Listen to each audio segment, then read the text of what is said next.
Et bonjour à tous, aujourd'hui on se retrouve pour faire la rose des sables, et c'est parti.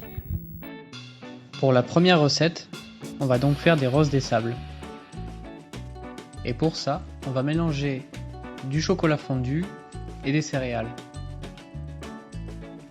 Une fois le tout bien mélangé, on va ajouter le mélange dans un cercle et laisser le chocolat se figer tranquillement à l'abri de l'humidité. On va ensuite faire la crème pâtissière au chocolat. Et pour ça, on va faire chauffer le lait avec le beurre et le sucre. Et à côté, mettre dans un bol les œufs et la maïzena. Alors je vous conseille de mettre une partie du lait dans le bol avec la maïzena et les œufs. C'est pour que ce soit plus facile de mélanger la maïzena et donc éviter les grumeaux.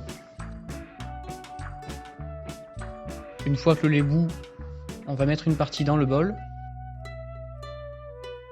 mélanger et repasser le bol dans la casserole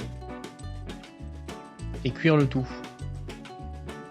Une fois que les premières bulles apparaissent, continuez de mélanger 2 petites minutes, coupez le feu et ajoutez le chocolat. Ensuite, je vous conseille de la mettre dans un petit bac, filmer au contact et laisser reposer une trentaine de minutes, voire 1 heure au frigo. Pour le crumble chocolat, on va tout simplement bien mélanger tous les ingrédients. Et une fois qu'on a une pâte bien homogène, on va bien la filmer et la laisser au congèle. Et une fois le crumble bien froid, on va tout simplement le râper sur une feuille cuisson ou sur un scie-pâte et le cuire. Pour la fin de la diplomate, on va d'abord monter de la crème. Alors ne la montez pas trop ferme, mais plus ce qu'on appelle mousseuse. On va monter la crème avant qu'elle ait une consistance. On va ensuite travailler la crème pâtissière afin de la ramollir.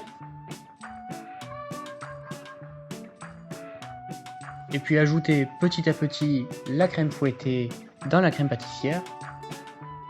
Mélanger délicatement et votre diplomate sera prête.